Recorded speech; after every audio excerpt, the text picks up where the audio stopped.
Salut tout le monde, c'est Candice et Jade pour Flash Cult. Aujourd'hui on se retrouve dans une nouvelle émission en direct live du nouveau festival. Ce sera notre dernière émission en direct, alors lançons sans plus tarder la première rubrique.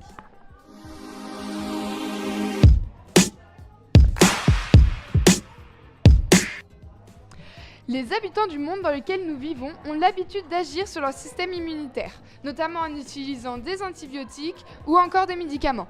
Mais la tendance est en train de s'inverser puisque dans certains pays, il y a des populations qui sont touchées par des virus et ça crée des massacres de masse.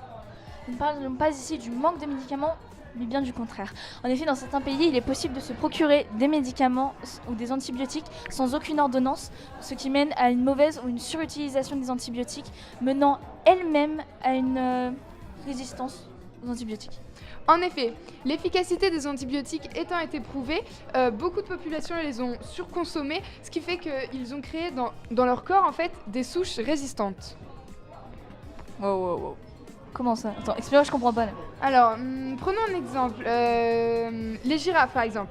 Les girafes, avant, elles avaient un cou court. Alors, elles mangeaient des feuilles en bas. Et puis après, au fur et à mesure des mutations, il y a certaines girafes, en fait, qui sont nées avec des longs coups. Et ce qui les a permis de vivre plus longtemps, puisqu'elles pouvaient manger les feuilles en hauteur, donc les feuilles des arbres. Et donc, ce qui fait que elles ont vécu plus longtemps. Et voilà. Ok. Mais attends, du coup, la surutilisation, c'est la seule cause? Non, bien sûr, il y a aussi par exemple en Inde, ils déversent beaucoup d'antibiotiques dans l'eau et donc ce n'est pas forcément bon. Ou encore la surconsommation d'antibiotiques qu'on donne à des élevages d'animaux pour qu'ils durent plus longtemps. Je vois. Mais en effet, ce phénomène de résistance pose un gros problème aux scientifiques car est apparue une sorte de bactérie nommée les totobactéries qui résistent à tous les antibiotiques. C'est une bactérie contre laquelle les scientifiques ne peuvent rien. Tu n'as pas une question pour moi par hasard? Mais dis-moi Candice, ne peut-on rien faire? Eh bien, il est possible de réduire la croissance de ces souches résistantes. Pour cela, on peut instaurer des règles scientifiques, par exemple mettre des règles strictes d'hygiène. Ou encore l'OMS, par exemple, avec l'aide de la FAO, elle a créé une action mondiale pour éviter la progression en fait, de ces micro-organismes, de ces bactéries qui sont si mauvaises.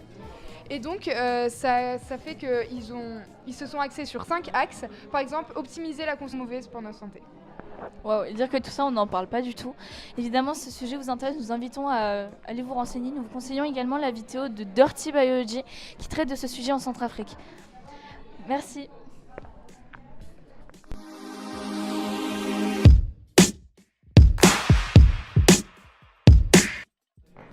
Salut à tous, c'est Flash Cult, toujours en direct du nouveau festival, et c'est parti pour la rubrique numéro 2.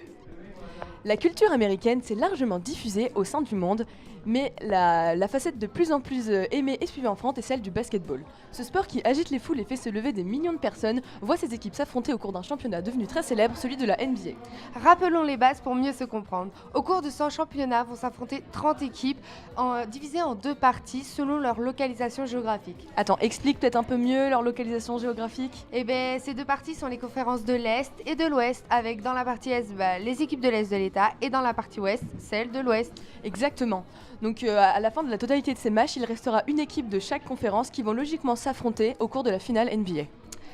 Maintenant que ce point est éclairci, parlons du réel sujet de cette émission, les finales de conférence. En ce moment même se déroulent des matchs qui détermineront quelles équipes s'affronteront lors de la finale pour savoir qui aura le titre de champion NBA. Il reste donc 4 équipes en lice à l'heure actuelle. 2 du côté de la conférence Ouest, donc les Golden State Warriors qui affronteront Portland Trail Blazers. Et du côté de la conférence Est, c'est Toronto qui affrontera Milwaukee Bucks. Mais ce n'est pas le cas de la partie Ouest qui cette année, où il y a Portland qui va y participer. Ce n'était pas le cas depuis les années 2000, mais ils ont bien mérité leur place en offrant au public un merveilleux buzzer beater. C'est-à-dire quand le dernier panier est marqué à la dernière seconde du match. C'était contre OKC. Ils affronteront Golden State Warriors et ce sera très dur pour eux parce que c'est les habitués et grands favoris de cette finale de conférence. Et petit fun fact, donc pour ce match qui a eu lieu cette nuit à 3h du matin, Les deux frères Curry, Steph et Seth, ont dû s'affronter et leurs parents ont tiré à pile ou face pour savoir qui supporterait quel fils. Et c'est quoi le système des victoires? Ah oui, donc pour ça, la NBA marche donc avec un système de victoire, c'est-à-dire que l'équipe qui l'emporte, c'est l'équipe qui arrivera à 4 victoires. Donc pour l'instant, c'est Golden State qui mène avec 2-0 contre donc, Portland et Milwaukee qui mène contre Toronto à 1-0. Et ce soir, dans la nuit de cette nuit, se déroulera le match de la partie Est vers 2h30 et déjà tous les fans sont sur les starting blocks. Pour ce qui est la date de la finale NBA, la date n'est pas encore totalement fixée, mais elle se déroulerait normalement vers la fin mai. Alors tous à vos écrans pour un match qui, on l'espère, sera mémorable. C'était la rubrique 2 de Flash Cult, merci.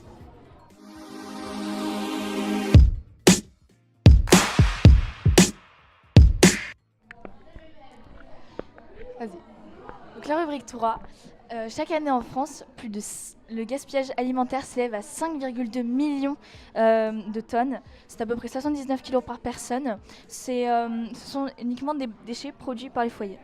Mais évidemment, parmi tous ces déchets, il y a des déchets qu'on ne peut pas limiter, comme les eaux ou autres. Mais 20 kilos restent à éliminer quand même avec notre changement de comportement.